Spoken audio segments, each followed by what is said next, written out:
Hello friends, my name is Ajit Kumar. तो अपन last lecture के अंदर केमिकल काइनेटिक्स को स्टार्ट किया था, रासायनिक बलगतिकी को, और रासायनिक बलगतिकी का इंट्रोडक्शन और टाइप्स ऑफ केमिकल रिएक्शन और जो अभिक्रिया की दर होती है, जैसे औसत वेग था, अभिक्रिया की दर क्या होती है, तात्क्षणिक दर क्या होती है, उनके बारे में पढ़ रहे थे। और इसी कंटिन्यूटी के साथ अपन तात्क्षणिक वेग को देख रहे थे।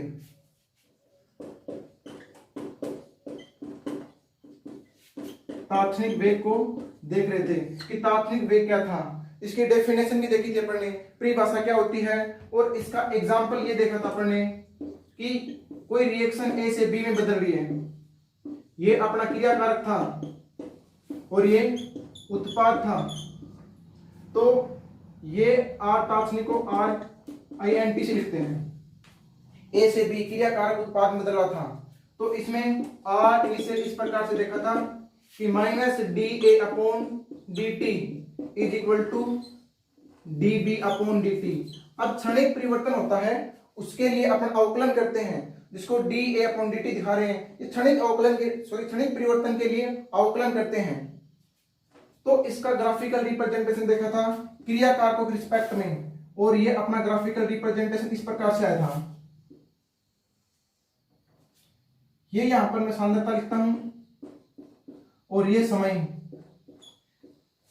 तो तात्क्षणिक वेग वो वेग होता है, देखना, जैसे मान लो ये परिवर्तन आ रहा है कि यहां पर आते आते 5वीं सेकंड मान लेता हूं, 1 2 3 4, यहां पर 5 समय सेकंड में है, 5वीं सेकंड पर कि अभिक्रिया की दर में जो परिवर्तन आया है वो तात्क्षणिक वेग होता है। और उसको ज्ञात कैसे करते हैं कि 5वीं सेकंड के ऊपर अपन ढाल ले लेते हैं, इस प्रकार से ये ढाल ले ली, और इसका जो थीटा होता है, ये यहां से थीटा, tan थीटा, ढाल होती है tan थीटा होती है, वो तात्क्षणिक वेग के बराबर होती है। कि यहां पर जो ढाल होगी वो क्या होगा, तात्क्षणिक वेग। ये चीज अपन लास्ट लेक्चर के अंदर देखी थी। हाँ, तो इससे कंटिन्यू ये देखते हैं कि अब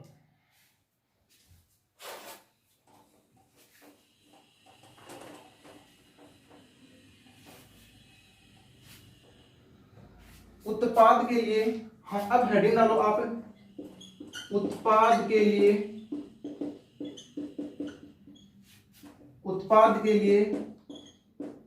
तात्क्षणिक वेग का ग्राफ, ये छोटी सी हेडिंग डालो और कंटिन्यू यहां से क्लास स्टार्ट कर लो।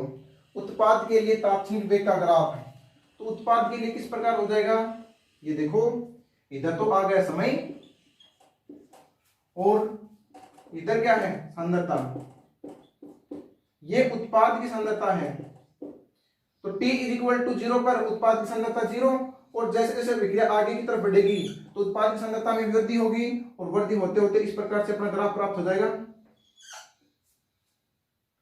तो मैं मान लेता हूं जैसे जैसे टाइम आगे की तरफ बढ़ता है तो अभिक्रिया भी संपन्न होती है, उत्पाद की सांद्रता बढ़ रही है। मैं मान लेता हूं T = 5 सेकंड पर, ये 5वीं सेकंड है, तो इसके ऊपर अभिक्रिया की दर कितनी है, 5वीं सेकंड पर कितना परिवर्तन है, सिर्फ 5वीं सेकंड पर, वो तात्क्षणिक वेग है, वो तात्क्षणिक दर है। और उसको ज्ञात करने के लिए अपन यहां से एक सीधी लाइन खींच लेते हैं, इस हिसाब से ये खींच ली, और इसका जो tan थीटा, इसकी जो ढाल लेते हैं अपन, ढाल tan थीटा होती है, और यहां से थीटा ज्ञात कर लेते हैं। तो ढाल tan थीटा होती है, तो जो ढाल tan थीटा ही है वो क्या है, तात्क्षणिक वेग, ये होता है तात्क्षणिक वेग। और इसको किस प्रकार लिख देते हैं, जैसे ये कोई केमिकल रिएक्शन थी A से B, एग्जांपल के थ्रू देखें, तो ये अपना तात्क्षणिक वेग क्या जाएगा, R initial is equal to उत्पाद के लिए dB/dt, बस ये उतार लो आप। तो अब एक नेक्स्ट हेडिंग और डालिए, प्रारंभिक वेग या आरंभिक वेग।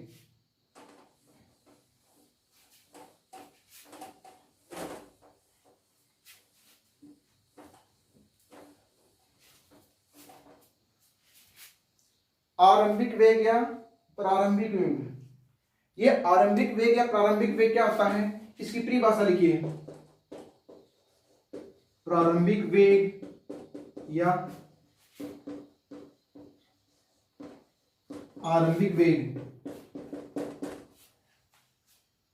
इसमें लिखिए T = 0 समय पर अभिक्रिया का वेग आरंभिक वेग कहलाता है। छोटी सी परिभाषा बिल्कुल, t इज इक्वल टू 0 पर अभिक्रिया का वेग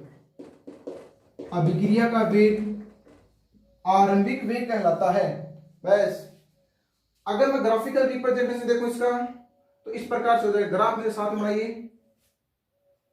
ये मैं यहां पर क्रिया कारकों की सांद्रता लिखता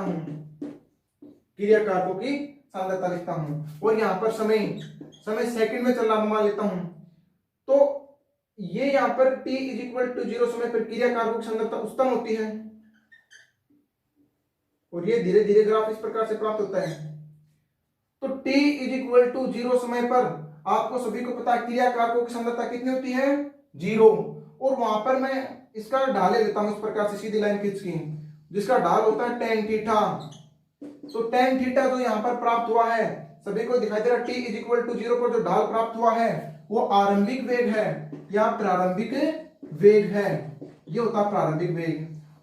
तात्क्षणिक वेग और प्रारंभिक वेग में डिफरेंट ये होता है कि तात्क्षणिक वेग होता है वो पर्टिकुलर किसी समय पर होता है, और आरंभिक वेग होता है वो t इज इक्वल टू 0 समय पर, अर्थात वहां पर अभिक्रिया का वेग जहां पर अभिक्रिया स्टार्ट हुई है। ये किसी भी रासायनिक अभिक्रिया के लिए आरंभिक वेग बहुत ही महत्वपूर्ण वेग होता है। तो ये होता है अपना आरंभिक वेग। लिखना सिर्फ परिभाषा और ये ग्राफ है, बस हो गया।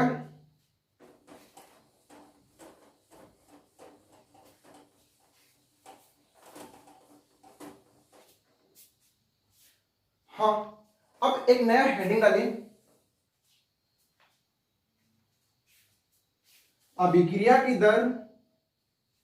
नया हेडिंग ना, अभिक्रिया की दर व स्टाइकोमेट्रिक में संबंध। अभिक्रिया की दर व स्टाइकोमेट्री में संबंध। मैं लिखता हूं यहां पर अभिक्रिया की दर व स्टाइकोमेट्री में संबंध।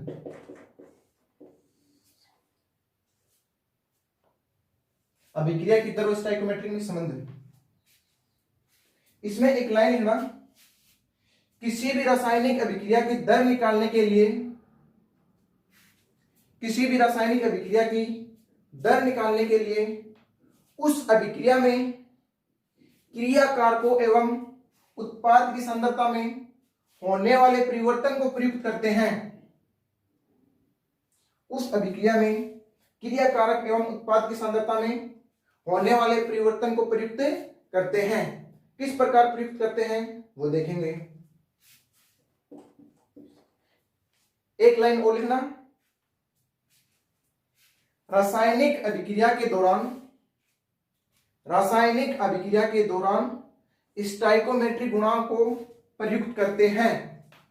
रासायनिक अभिक्रिया के दौरान स्टाइकोमेट्री गुणांक को प्रयुक्त करते हैं। तो एक एग्जांपल के थ्रू देखते हैं अपन कैसे।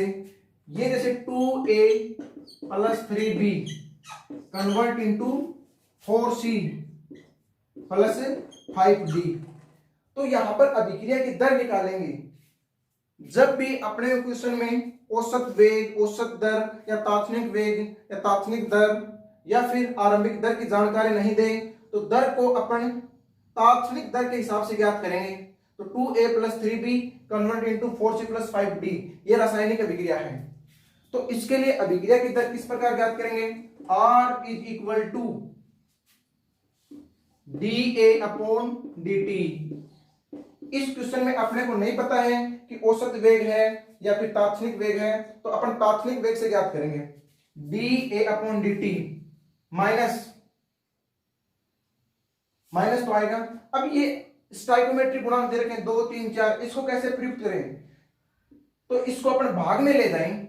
1/2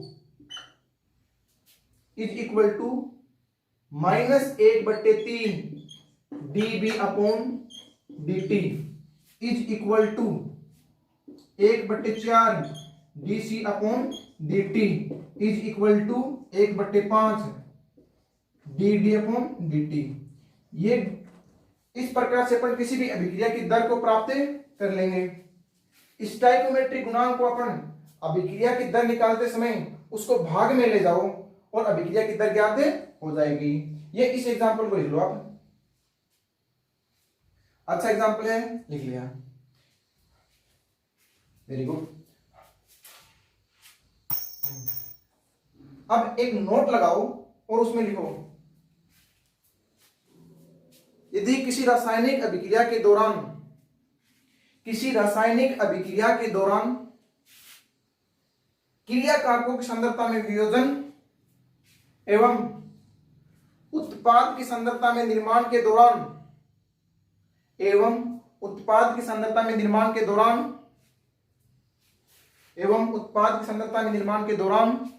स्टाइकोमेट्रिक गुणांक को प्रयुक्त नहीं करते, तो इसको भी एक एग्जांपल के थ्रू समझते हैं। कैसे?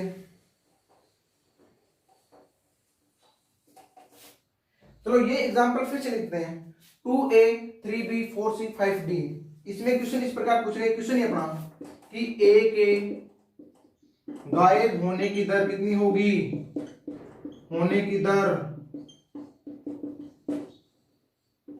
b के गायब होने की दर कितनी होगी, दूसरा क्वेश्चन हो गया। तीसरा क्वेश्चन c के प्रकट होने की दर कितनी होगी, चौथा क्वेश्चन d के प्रकट होने की दर कितनी होगी। इस प्रकार से क्वेश्चन पूछेगा। तो a के गायब होने की दर मैं यहां पर लिखूं तो कैसे लिखूंगा, सॉल्यूशन देखना इसका। a के गायब होने की दर, a के गायब होने की दर minus dA upon dt, b के गायब होने की दर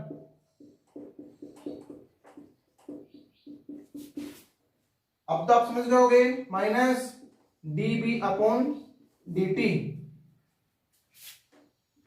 c के प्रकट होने की दर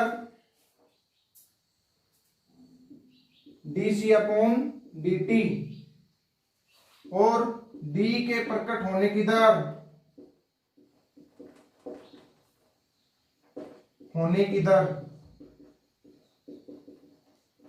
d अपॉन dt। ये हो गया। तो गायब होने की दर या प्रकट होने की दर में चाहे क्रियाकारक हो या उत्पाद हो, उसमें स्टाइकोमेट्रिक गुणांक को प्रयुक्त नहीं करेंगे। तो अपन ने यहाँ पर कहीं पर भी स्टाइकोमेट्रिक गुणांक को प्रयुक्त नहीं किया। तो इस प्रकार से गायब होने की दर या उत्पाद के प्रकट होने की दर को आसानी से ज्ञात कर सकते हैं। ये लिख लिया, वेरी गुड। अब इसमें क्वेश्चन लिखो, बहुत ही अच्छा क्वेश्चन है, क्वेश्चन लिखवाता हूं मैं।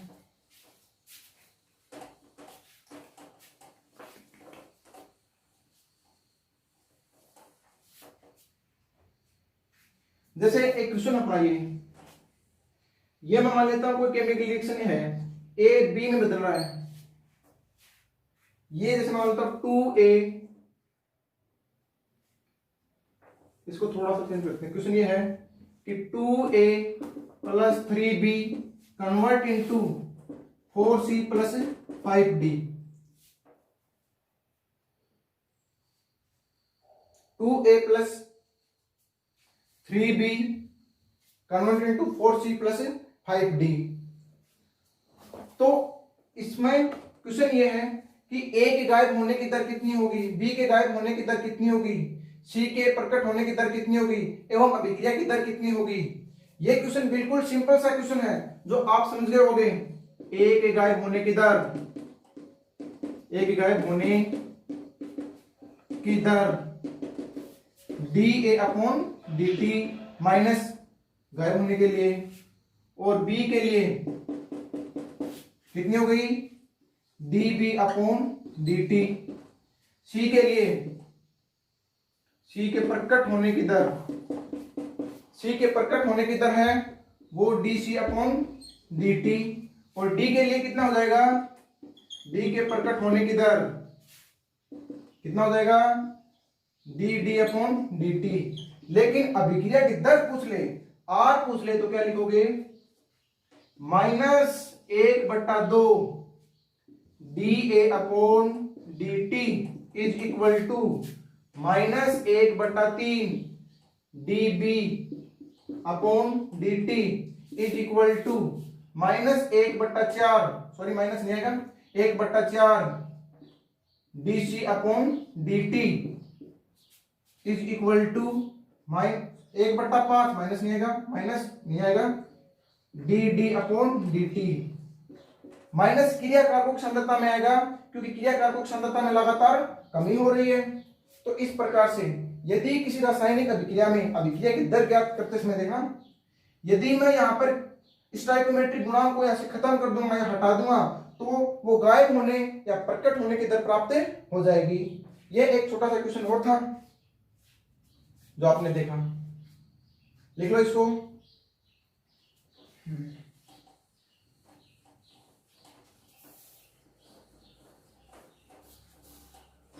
अब एक क्वेश्चन लिखो,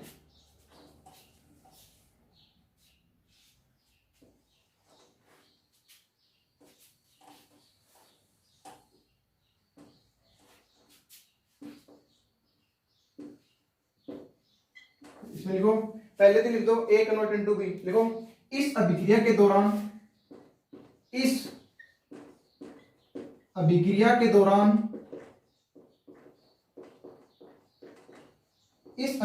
दौरान क्रिया कारक की सांद्रता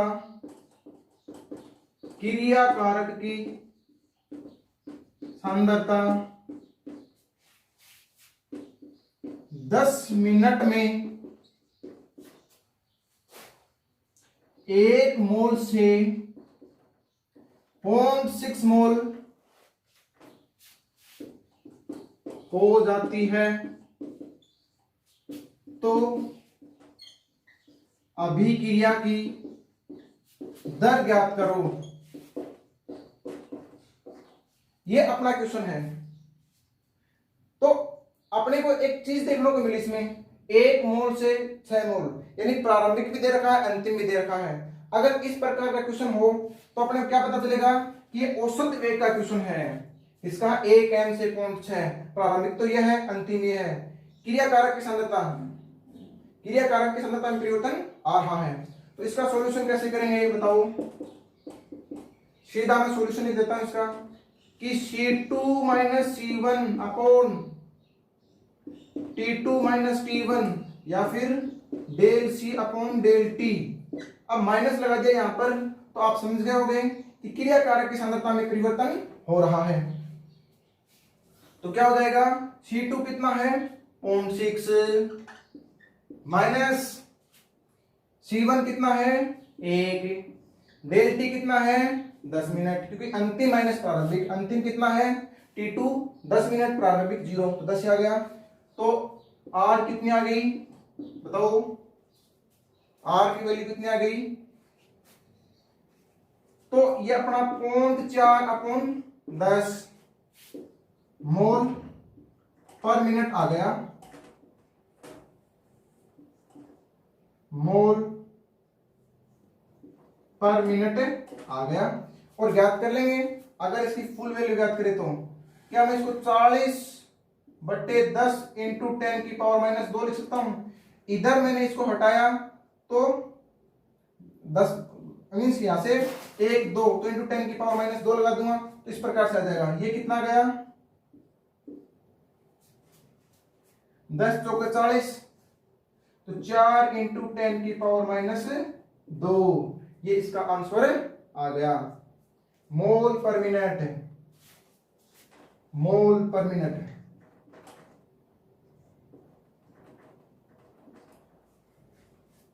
इसका आंसर आ गया। ये बीच में एक क्वेश्चन आ गया था औसत वेग का। यदि अपने को क्रिया कारक की सांद्रता की जानकारी घटते या बढ़ते क्रम में दे दे, जैसे 1 m से 0.6 m या फिर इतने से इतनी m दे रहा है, तो अपन वहां पर निश्चित तौर पर मान लेंगे कि औसत वेग की जानकारी दे रहा है। ये एक बीच में क्वेश्चन आ गया था, इसलिए डिस्कस कर लिया।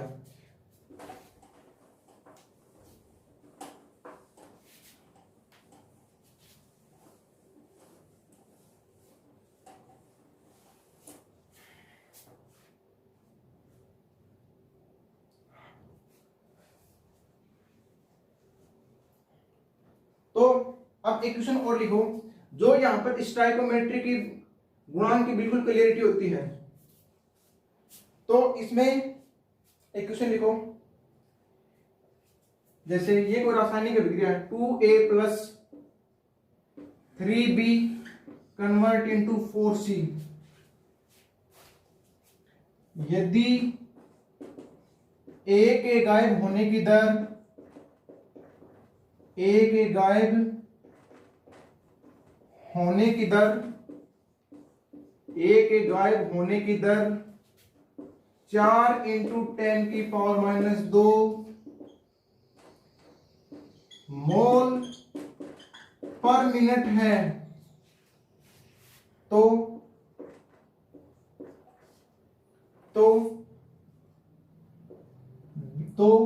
एक नंबर लिख देता हूं तो में B के गायब होने की दर, B के गायब होने की दर बताओ। दूसरा क्वेश्चन, C के प्रकट होने की दर, C के प्रकट होने की दर बताओ। ये अपना क्वेश्चन है, ये अपना क्वेश्चन है। ए के गायब होने की दर इतनी दे दी अपने को, बी के गायब होने की दर बताओ, सी के प्रकट होने की दर बताओ। मोल पर लीटर में बताना दोनों को, मोल पर लीटर में। यह जानकारी किसी में भी दे सकता अपने को। तो मोल पर लीटर में कैसे ज्ञात करेंगे? सॉल्यूशन देखो इधर, सॉल्यूशन देखेंगे इसका। तो इसका सॉल्यूशन किस प्रकार करेंगे? सर्वप्रथम पहले तो आप जिसकी जानकारी दी है उसके रिस्पेक्ट में अभिक्रिया की दर ज्ञात कर लो। जैसे मैं यहां पर देखूंगा R इज इक्वल टू किसकी जानकारी देखिए, A की, माइनस 1/2 dA अपॉन dt, ये दे रखा अपने को। तो यदि मैं स्टाइकोमेट्रिक गुणांक हटा दूं तो बच गया ये क्या है, A के गायब होने की दर। ये अपने क्या है, A के गायब होने की दर, ये A के गायब होने की दर है। तो R ज्ञात कर लेंगे, R is equal to 1/2 into तो dA अपॉन dt, अर्थात गायब होने की दर है। इसकी वैल्यू कितनी दे रखी है, 4 इंटू 10 की पावर माइनस 2, ये अपने को दे रखी है। तो इसकी वैल्यू यहां पर पुटअप कर देंगे, तो 4 इंटू 10 की पावर माइनस 2, तो ये R की वैल्यू कितनी आ गई, 2 इंटू 10 की पावर माइनस 2 मोल पर मिनट। और एक बार अपने पास R आ जाता है तो उसे सब कुछ ज्ञात कर लेंगे। तो ये अपने क्या कर ली, अभिक्रिया की दर। कोई भी क्वेश्चन में अपने कोई भी जानकारी दे, पहले अपन अभिक्रिया की दर ज्ञात करेंगे। तो ये दर ज्ञात कर ली। तो अब पहला क्वेश्चन क्या हो गया देखना, इधर लिख देता हूं मैं। तो पहला क्वेश्चन ये है, बी के गायब होने की दर बताओ। तो बी के गायब होने की दर कितनी हो गई, R is equal to 1/3b dB upon dt। तो ये अपने ज्ञात करनी है बी की गायब होने की दर। R कितना है अपना, 13, तो 2 इंटू 10 की पावर माइनस 2 बराबर 1/3 इंटू dB अपॉन dt। तो dB अपॉन dt गायब होने की दर है, तो इसको इस प्रकार लिख दूंगा, B के गायब होने की दर। इसको ऊपर लिख देता हूं थोड़ा, इधर शायद आपको दिखाई नहीं दे रहा होगा, तो इधर आना,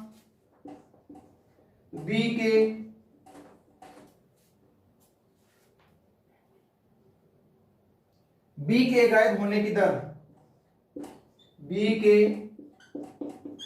गायब होने की दर, इधर बता देता हूं मैं इसको, दर को कितनी हो जाएगी बताओ। ये इस जानकारी को मैंने यहां पर लिखा, थोड़ा सा ध्यान देना। इस जानकारी को इधर से क्वेश्चन आ रहा है, बी के गायब होने की दर बताओ।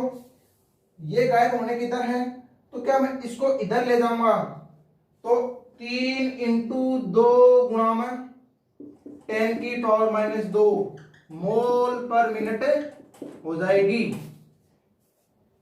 ये अपना पहला क्वेश्चन था। दूसरा क्या है, सी के प्रकट होने की दर, तो सीधा कर दो इसको, R is equal to 1/4 into DC upon DT। ये 2 नंबर क्वेश्चन है। तो DC अपॉन DT कितना हो जाएगा, R की वैल्यू अपने पास है, R की वैल्यू कितनी आई थी 2 इंटू 10⁻², मोल पर मिनट। तो इसकी वैल्यू रख देते हैं, तो ये हो जाएगा C के गायब होने की दर, C के गायब होने की दर बराबर कितना हो जाएगा, R की वैल्यू में 4 इंटू 10⁻²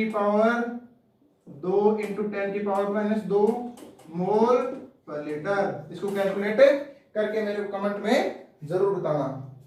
तो आगे का जो डिस्कशन बचा हुआ है इसमें थोड़ी सी टेक्निकल इश्यूज भी रहा है, तो नेक्स्ट क्लास के अंदर इस क्वेश्चन को दोबारा डिस्कस कर लेंगे। लेकिन जो क्वेश्चन दिया है आपको सॉल्व करना है, और सॉल्व करते समय इसका आंसर मेरे कमेंट बॉक्स में जरूर बताना, और बाकी का इस क्वेश्चन के बारे में नेक्स्ट लेक्चर के अंदर कंटिन्यू डिस्कस करेंगे।